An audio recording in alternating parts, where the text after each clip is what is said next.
Assalamualaikum warahmatullahi wabarakatuh. Kembali lagi bersama saya Endah Melani. Baik, pada kesempatan kali ini kita akan membahas tentang sastra modern klasik, yaitu sastra zaman peralihan Hindu dan Islam. Sebelum itu, kita harus mengetahui terlebih dahulu pengertian dari sastra zaman peralihan. Sastra zaman peralihan adalah sastra yang lahir dari pertemuan sastra yang berunsur Hindu dengan pengaruh Islam.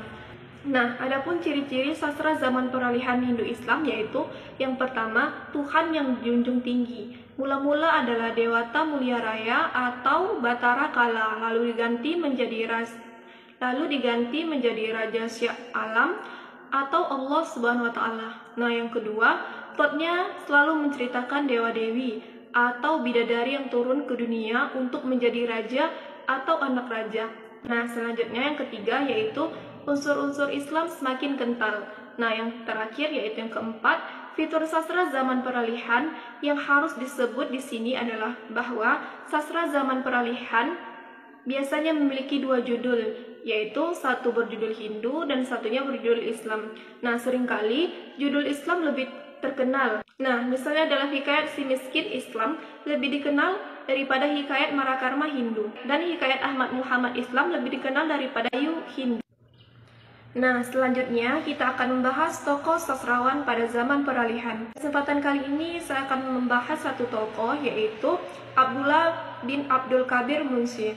Abdullah dilahirkan pada tahun 1796 di Malaka dan meninggal di Jeddah pada perziarahannya ke Tanah Suci 1854. Abdullah merupakan seorang peranakan Melaka dan Melayu. Dalam penulisan puisi, Abdullah masih tetap mempergunakan bentuk bentama seperti pantun dan syair.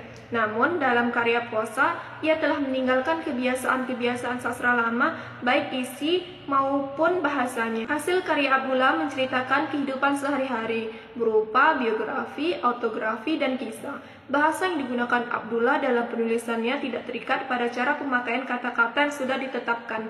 Ia memisahkan ekspresi dengan pemilihan kata-kata yang tepat. Selain itu, Abdullah mengurangi kata-kata dalam kalimat Arab yang menghiasi kesastraan lama.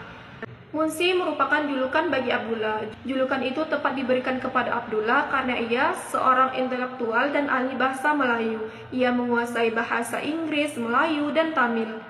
Selanjutnya kita akan membahas hikayat zaman peralihan Hindu-Islam. Nah, hikayat pada zaman peralihan Hindu-Islam terdapat 14. Yang pertama ada hikayat Puspayu Raja, yang kedua hikayat Parang Punting, yang ketiga hikayat Langlang Buana, yang keempat hikayat Si Miskin atau hikayat Marakarma, yang kelima hikayat Bermasyadan, yang keenam hikayat Indrapura, yang ketujuh hikayat Syakobat, yang kedelapan hikayat Quraisy Manggindra, yang kesembilan hikayat Indra Bangsawan, yang kesepuluh hikayat Jaya Lengkara, yang ke-11 hikayat Nahkoda Muda, yang ke-12 hikayat Ahmad Muhammad, yang ke-13 hikayat Syekh Mardan, dan yang terakhir Isma Yatim. Nah, itulah tadi ada 14 hikayat pada zaman peralihan Hindu-Islam. Nah, pada kesempatan kali ini saya akan lebih berfokus membahas satu hikayat, yaitu hikayat Si Miskin atau hikayat Marakarma. Karena waktu tidak cukup, teman-teman dapat melihat di Google atau menonton di YouTube tentang hikayat Marakarma.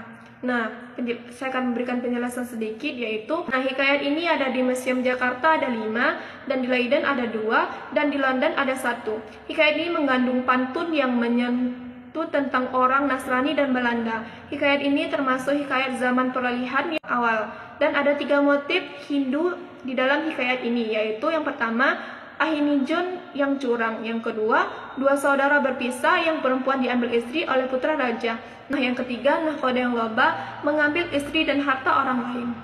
Nah, itulah tadi yang dapat saya sampaikan. Jika terdapat kesalahan dan banyak kekurangan, saya mohon maaf. Terima kasih. Wassalamualaikum warahmatullahi wabarakatuh.